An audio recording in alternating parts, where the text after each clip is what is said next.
hi, and welcome to Living Wealthy Always. This is your host, Juneann Lewis, and of course, my handsome co-host, Jabrae Brayboy. Look, listen, Jabrae, we've got so much to talk about tonight. Exactly. And truly, we've got very important things to talk about because this nation, this country that we're living in, this wonderful America, we've got serious issues going on. We've always had, but it seems like these days we've got something major going on. And one of that is police brutality. I mean, look at what's going on in the news these days. You name it, from police, as you just said, judge, jury, and executioner. Exactly. You know, when we were talking earlier, it's a touchy subject. It is. And it's getting to the point now, Juneann, where you don't even want to watch court situations anymore. No, because that's you're like, oh, here comes the verdict. Because it's never towards us, if you will. It's never we're not on the right end of it, if you will. Right. It's just. I mean, what do you say? Because I was really covering and monitoring the Zimmerman trial, and I have to say I read up on everything that's going on, but I was not able to view it. So I'm really in the dark with viewing it because the pictures, they're very disturbing. But I have read everything that's been going on from different reporters and different write-ups, and it's very disturbing. Well, you know what? Zimmerman trial is actually behind us now. We've got Ferguson, we've got New York, we've got, so many different unfair trial verdicts. And when you say unfair, it means that in this case, the police did something wrong. And yes, obviously somebody else might have, the victim might have done something wrong, but they did not deserve to die. Let's face it. Yes, you're right. Nobody deserved to die because somebody says they're smoking marijuana. Or so what? How many? The police probably smoke marijuana. I mean, I don't indulge in it, but still at the same time, nobody deserves to die because somebody made a decision one day. I don't like you. I don't like the color of your skin. I don't like whatever it is you're doing at this time. So I think I'm going to kill you. That's not fair on any standards. Whether you're white, black, brown, blue, green, yellow, regardless of what, it's unfair. Where I'm confused and frustrated, these guys supposed to be highly trained. Yes. And basically, what happened to wounding? There are other parts of the body that you can shoot at and wound and disable the individual. But to go straight to vital areas, whether it's a headshot or around the organs, if you will, to just a kill shot. Yes. It just frustrates me. I know you've seen previous shows. I'm smooth off the tongue, but this is very disturbing. It is. It's hard to talk about because I don't want us to be like every other station or every other show or any interviews, and we keep talking about the situation, and it's really nothing we can do about it. Right. And you're truly right. Let me tell you what's disturbing besides the police brutality. And we might actually be perpetuating this and doing it as well. But when I look on Facebook, when I look on the social media, everybody is bringing to this thing where they're showing pictures of an African American and, oh, look how unfair the police is being. To me, it's so demeaning in a time when African Americans are doing better than they've ever done. I mean, we're among the rich and multimillionaires. We have our own business. People, as a matter of fact, follow us for style. Most of the time, most other races and nationality look at us. Internationally, when they're looking at America, they look at African Americans to see what they're doing. The rap people, all of those individuals, that's what they're looking for. So we're at the top of our game, while to me it seems at the same time as if somebody's trying to pull us down. We have a black president, for Jesus' sake. Yes. So. Really? Yes. I'm sorry. I have my. This is Christmas time, so I have my thankful style on and everything. Yes. So I have to show. I mean, understandably so, for real. Yes. It's just, this is one of the subjects that basically I would hit the table and get up and leave you sitting here. You're like, oh, my co-host is gone. I mean, it's very touchy, and we've always been excited when we're talking and interviewing people, and this. And living wealthy always is about living wealthy, and we truly do want to say that. But at the same time, we still do live in this world. We're a part of this world. And what are people doing to change this? So people, the other day, I just put on Facebook, a young man, I think he was, might have been at 1918. He has one of the highest GPAs in the United States. I don't know if you guys saw that. African-American young man.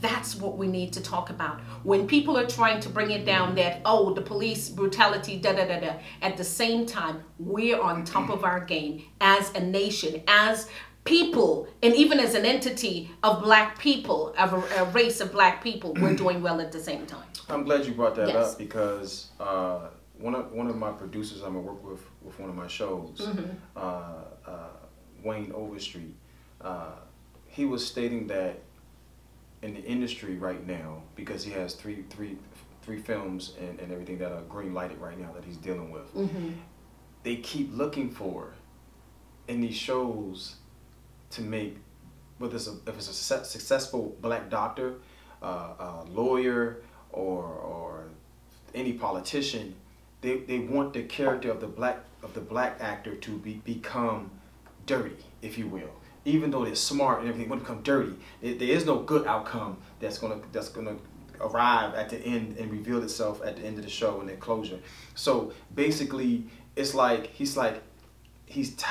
people are tired of seeing that, where you see the black successful black man. When he gets in trouble, it's a wrap. I mean, he's going to jail, he's getting killed, or he's been persecuted. I mean, he is in big trouble. There is no happy ending throughout the entire script or the content of everything. It's very interesting. It is. And what happens when that you can't see in a relationship or that person reconcile or go back to his wife or go back to, like now movies, they love when you show it's happening, black man with a white woman. We're really being redundant with a lot of different things. That's what I'm trying to say is, just being very redundant. It's just, it's already relevant, so let's write something different now. Yeah. Well, that brings us to Bill Cosby when you're talking about what happened to the black doctor or the whoever, somebody successful. Everyone is putting bar. I know. Tell you, hey. Listen. He wanted more than a pudding pop. Listen, I don't know if the allegations, because it has to be allegations at this point, about Bill Cosby is true or not. But at the same time, you said something that was very relevant. It's headed to divorce. I've been together for such a long time.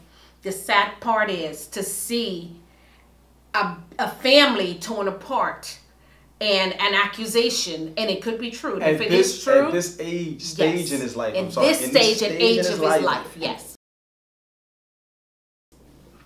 This is ridiculous. Yes. I mean, that's certainly is.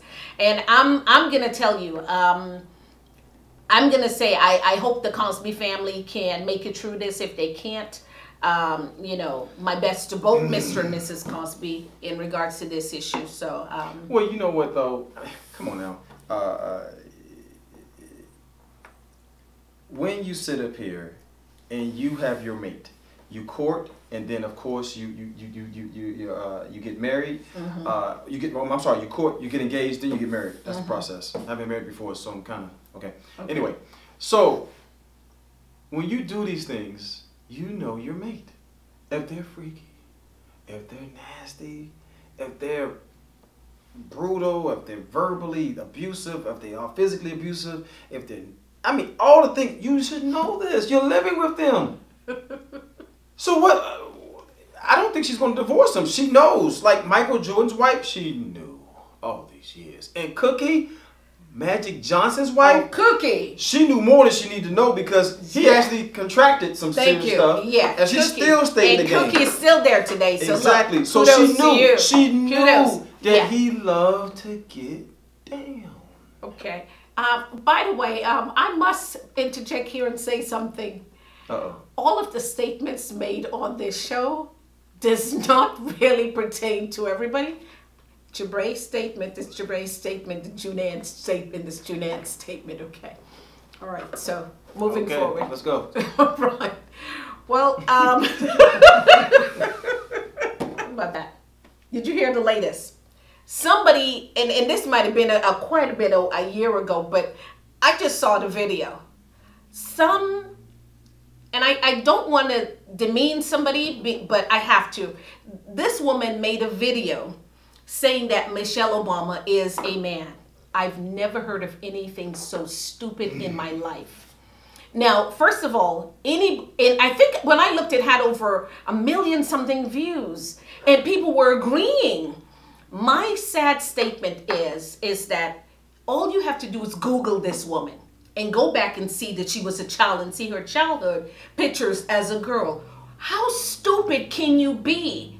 Yes, she's one of the better looking first ladies that there is, because she's altered her body in the fact that she went to the gym and she worked out, and no, she doesn't have flabby arms, like I'm not going to name some of the old farts that was in there before. And she has a different structured body. Go back and follow her physique from way back when she was younger. She totally looked different, and all the woman did was transform herself.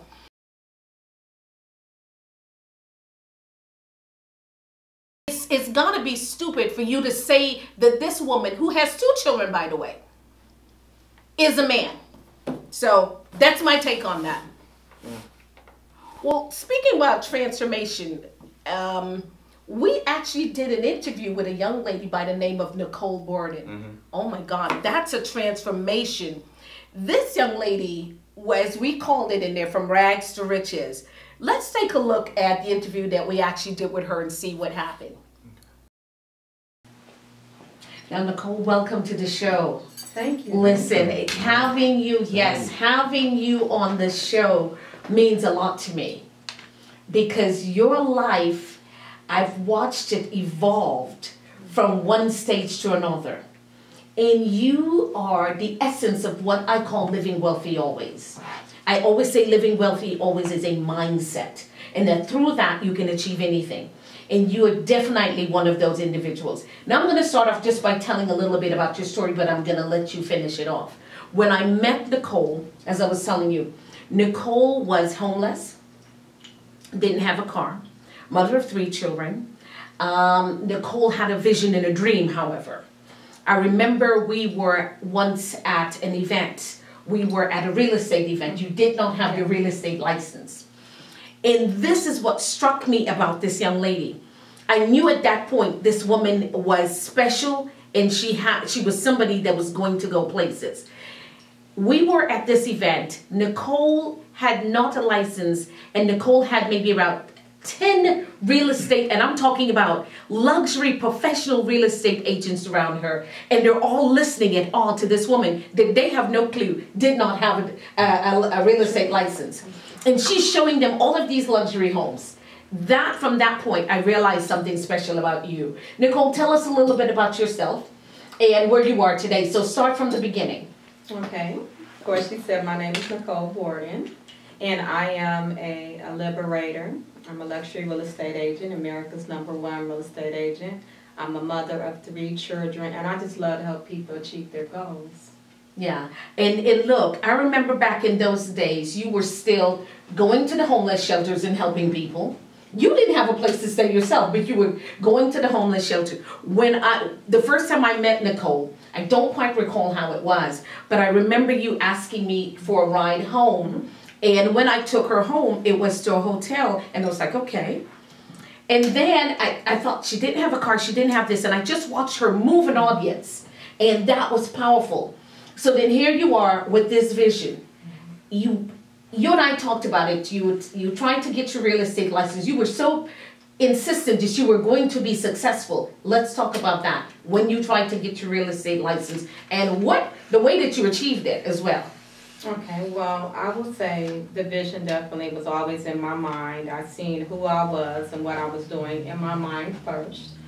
I had everything, lost everything. My life was, I don't know, it was like a roller coaster ride. And because I knew what I wanted to do, I didn't give up. I did it again and again and again. Me failing just wasn't. What did you do again? Because you're taking it lightly. This woman didn't have a car. And I'm going back to that because she was on the bus. And how many times did you have to take your real estate exam in order to get to the next level? I took my real estate exam 4 times. Wow. 4 times. And how did you get to that real estate exam? I actually called a cab. I did not have a vehicle. All of the reasons that I could have gave up or just decided to do something different when other people were telling me to do something different, I just didn't. I just stayed focused on my dream.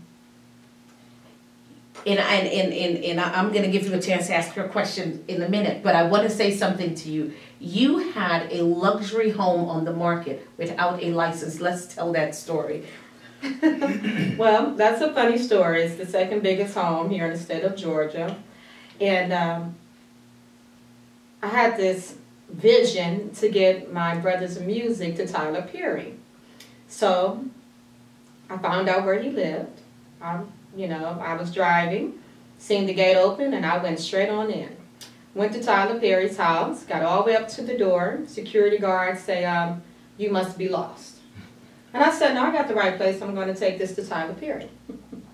So he said, well, I'm going to be nice. You can give me the CD, and you can turn right back around and come on out the driveway. So I gave him the CD. I came out of the driveway, and then I went into the next driveway, and I turned around. As soon as I turned around, they just rushed up to the car. They said, we were waiting on you. And I said, where are you? And they said, yeah, you're the real estate agent. That's what your car said. And I had some magnets on my car, and it said, real estate, Nicole Gordon. So I said, you know what? You guys were waiting on me. I got out the car, went to my trunk, took out my briefcase, and I got a tour of this mansion. 6 floors, 18,000 square foot, indoor basketball court.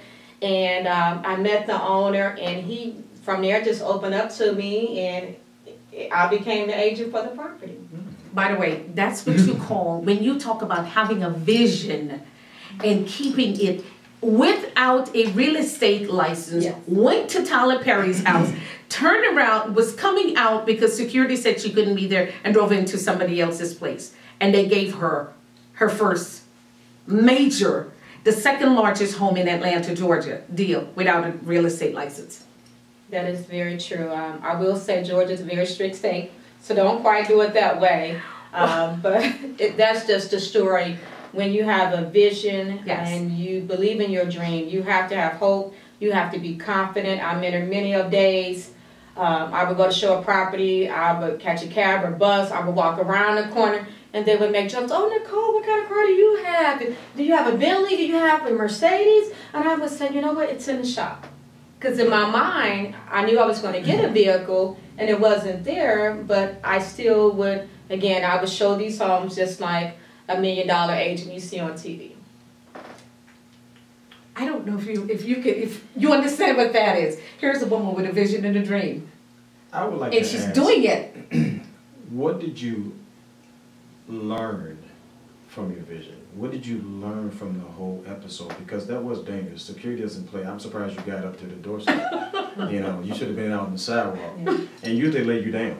Yeah. Okay, so whether you're a woman, a male or female, you're dangerous on that property.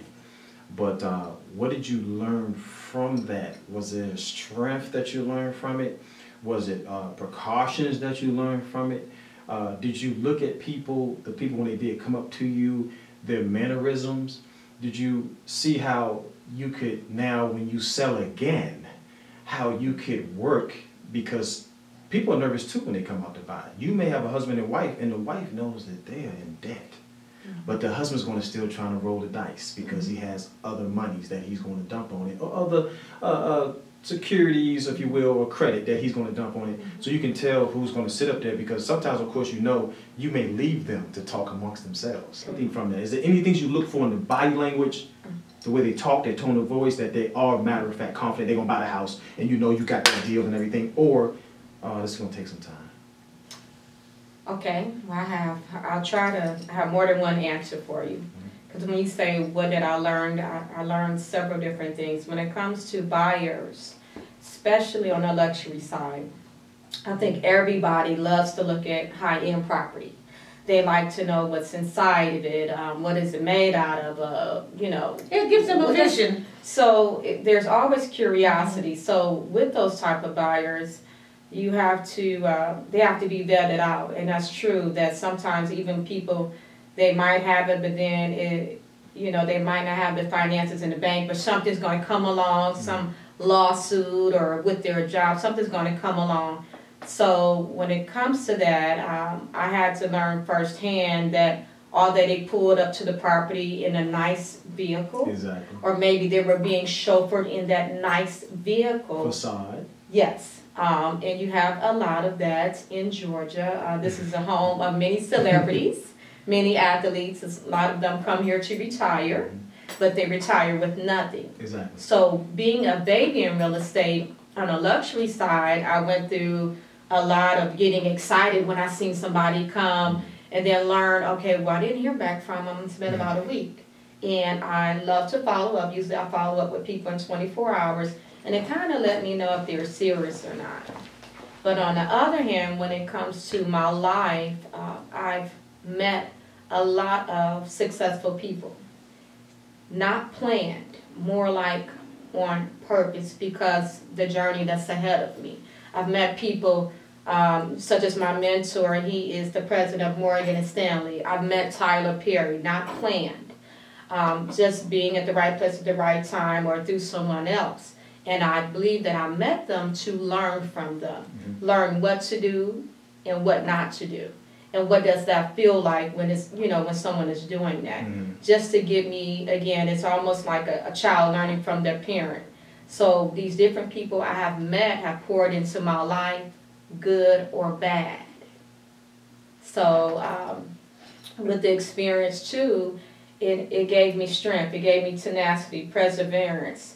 I want to say I've never had fear. I fear God. And because I don't fear nothing but God, it allows me to do things like go to Tyler Perry house. But I do know too it's because of the grace and favor, meaning I never had to have what other people have. I don't care. I could go in any environment, never have to have what other people have because I'm doing what God graced me to do. I'm doing what God wants me to do. And most of all, I'm being transparent. So back to your question with clients, a lot of the clients that I meet, they have all type of stuff going on. And they always reveal it, whether it be the first day, second day, or the next week. They will always reveal it because it's something in me that they see I'm being transparent. So you have the opportunity at that point. You don't have to deal with a lot of crap.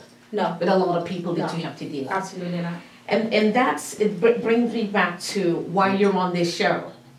You're on this show because of the fact that you were one of those people that moved from what I call rags to riches. Now, you might not be in the millionaire status at the level that you want to be, but I watched you move yourself. And that's one of the things that I want you to talk about because somebody out there needs to know how it was that a single mother with 3 children didn't have a car, did not have a house to live in at one point. Now have your place, have your car, and have your life going. How did you move from point A to B? What were your progressions? What were the things that you did to accomplish that? The first thing is I do believe in God.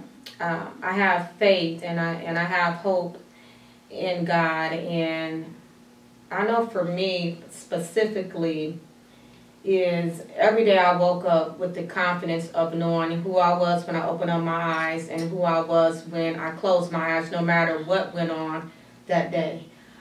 We all have hurdles, we all have challenges. I took every hurdle and every challenge, I accepted it.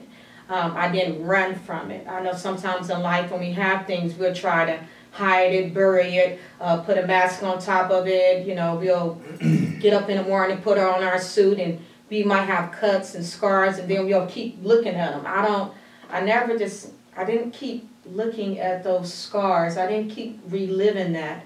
And I think that takes growth. You have to realize that whatever you go through, don't try to understand, like Martin Luther King said, just look at the one stair step that's ahead of you. Don't try to see the whole staircase. So when I did things, and what really kind of got me from one place to another is I always deposited into other organizations. I've always fed the homeless, just did things to help other people in the midst of me going through. Because when I did that, somehow, some way, it fed back into me. So although I'm hugging a homeless woman and she's crying because she hasn't been hugged in 7 years, she's giving me some back as well, because that's how we show the love of God. And that got me through many of days, many of nights. You know, some days if I didn't have any money in my account, I might wake up next week, I got money to the account. And not because I've worked, but just because I've planted a lot of good seeds in life. And I will say that with my journey, I've developed that willpower to keep going. Even if I gotta hop, I gotta jump, I gotta skip, I know, just like the way I know my name, to keep going. Okay. Now earlier, Juneann was talking about the rags to riches. Do you have plans to basically maybe go into teaching role, if you will, with the real estate, how to become successful, or any type of career or job someone wants to have, with your story, of course. Using your story, do you have plans to reach out, if you will, to many with the rags story, the journey, and then now you have the riches? You're going to have to relate to, you can go back, but you're still going to have to relate to these people who don't understand what you're talking about. And all they want to hear is how they can become successful like you are now. So they want, you have people who say, what have you done for me lately? Then you have people who do want to go deep into a documentary phase, if you will, and hear your whole story. So do you have a plan for both of those topics and the journey, and those totally on two different continents type of people? Okay, well, that's a good question. Actually, I think it's going back to my journey. My journey entangles the poor and the rich all at one. And I think the common denominator is the transparency, the hope, and I could just name millions of stories that I've had with both categories of people where there's something, they're at a place in life, and I feel like I met them on purpose for a reason, and I'm just that bridge. I've always been a bridge, and I'm pretty sure Miss Juneann said I've always been a connector. When people need something, I'm always that strong resource. Sometimes I don't even know how to do the things they're calling me about, but I can do them with flying colors. So I know that that's definitely God, because it's not something that was taught to me. It's just something that I just know how to do.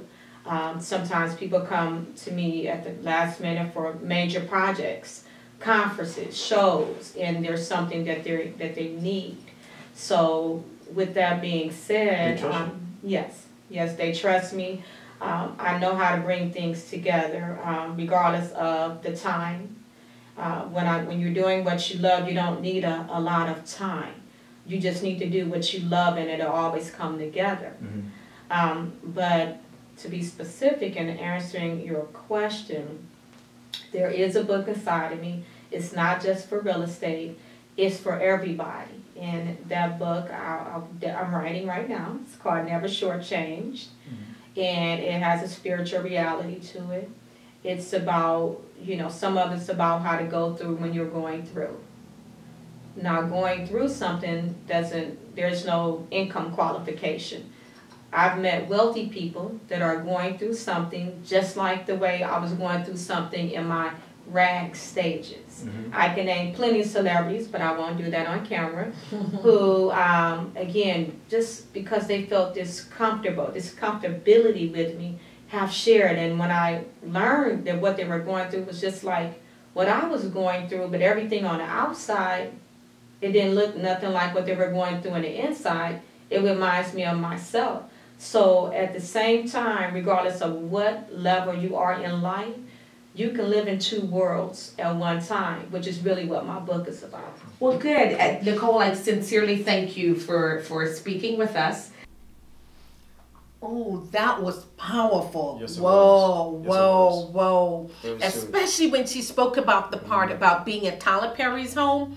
Oh my goodness, you were right with what you told her. That was dangerous. So it was a blessing for her that, you know, she didn't get arrested and she was fine.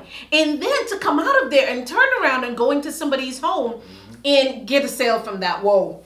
Very assuring, very Wow, hungry wow. to be successful. Yes. A risk, very risque. Yes, taking she's a a risk taker. Yes. But you have to be. You must be in order to successful. do. Yes, Be you must successful. be. Yeah, she must be. Yeah, To be successful. you have to be. Yeah, so that was powerful. Yeah. So look, we've come to the end of our show. We enjoyed our time with you. Yes, and look, as I said, always follow us on Facebook and follow us on Twitter too, because you can do both now. Like us on Facebook as well, and of course, always it is Living Wealthy Always. That's all. And we certainly are glad to hear from you, your opinions, the topics that you think we need to talk about, anything. If you feel that you see something that you want to share with us, send that information to us. We'll be happy to follow up on it. But as we said, we'll be traveling. We'll even come to your area if you have something good for us to follow up on. So look, you guys have a wonderful Christmas. And remember, living wealthy always is a mindset. Merry Bye-bye. Christmas. Be